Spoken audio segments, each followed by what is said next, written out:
السلام عليكم ورحمة الله وبركاته. أهلا بكل حبايبي ومتابعيني في قناة طبخ وفن. ازيكم حبايبي؟ عاملين ايه؟ ان شاء الله تكونوا بخير. النهاردة هنعمل كيكة الجلاش بطريقة سهلة وبسيطة وسريعة، مش هتاخد منك وقت كبير، وفي دقايق معدودة هتكوني حضرتي أحلى كيكة ان شاء الله تعجب الجميع. والطعم في منتهى الجمال، وهتبقى صينية كيكة مميزة ولها طعم خاص ما بين الجلاش والكيكة العادية. طعم ان شاء الله يعجب الجميع. يلا تابعي معايا الفيديو على بركة الله، مشاهدة مفيدة إن شاء الله. أول حاجة هنبدأ بيها الشربات. هحط كوباية سكر، عليها كوباية مية وعصرة ليمونة. هقلبهم كويس وارفعهم على النار لمدة 5 دقايق. عندي صينية أنا دهناها بالسمنة، وعندي لف الجلاش حوالي نص كيلو. هبتدي أطبق الجلاش كده بطريقة عشوائية، مش هنفردها زي ما بنعمل كل مرة.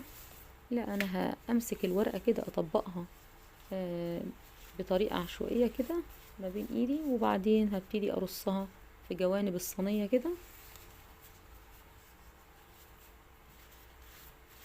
بالطريقة دي.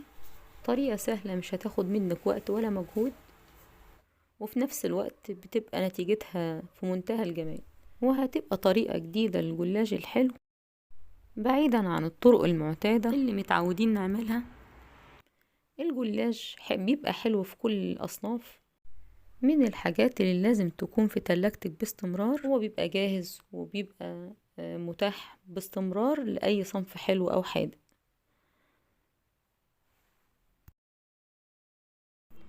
لازم تكوني محتفظة بكام لفة جلاش للظروف بتساعدك كتير في إنجاز أصناف كتيرة، وخاصة لما يكون عندك عزومات بتبقى سريعة وبتنجز معاكي في الوقت.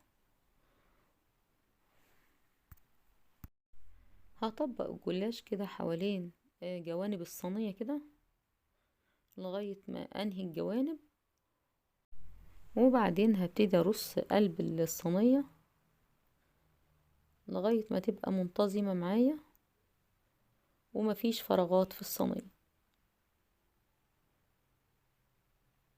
تمام، ومفيش مشاكل خالص لو كان الجلاش متقطع. هي بتلميه على بعضه وبتحطيه برضو بالطريقة دي، مفيش حاجة بتبوظ عندنا. خلاص كده انا كملت الصينية. عندي زبيب وجوز هند، هحطه كده على وش الصينية. واللي عنده سوداني او اي مكسرات يحبها يحط المتاح عنده والمتوفر، هتمشي بأي حاجة كده. خلاص هبتدي بقى اعمل الصوص اللي هحطه على وش الجلاش. عندي الشفشق الخلاط، هحط فيه حبتين من البيض،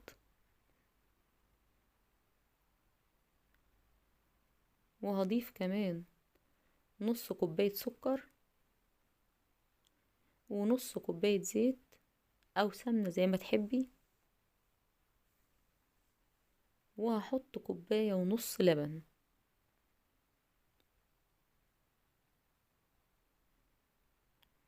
وبعدين هحط كيسين من الفانيليا، وهحط كمان معلقة كبيرة بيكنج باودر. هضرب المكونات اللي عندي في الخلاط كويس جدا. بعد ما ضربناهم هبتدي احطهم بقى على الصينية كده واوزعهم بانتظام على جوانب الصينية كده وفي كل مكان على الجلاش، علشان الجلاش كله يطرى ويشرب من الصوص اللي احنا عاملينه. هوزعه كده،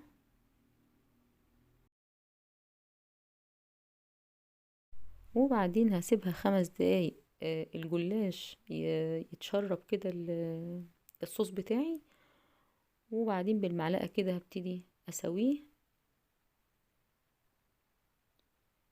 هسوي الجوانب كده والصينية كلها، وبعدين هدخل الصينية بتاعتي على فرن درجة حرارة 180 على الرف الأوسط، وهتاخد حوالي 35 دقيقة. هشغل الفرن الأول، ولو عازت الشواية عشان نعمل لها وش ممكن أشغل 5 دقايق. وبعد ما خرجت لنا الصينية الجميلة بتاعتنا هبتدي بقى أسقيها بالشربات. بعد ما الشربات ما برد، الجلاش يكون سخن والشربات يكون بارد، وهسيبها شوية تشرب الشربات بتاعها قبل ما اقلبها في طبق التقديم. وبعد ما بردت هبتدي اقلبها بقى كده،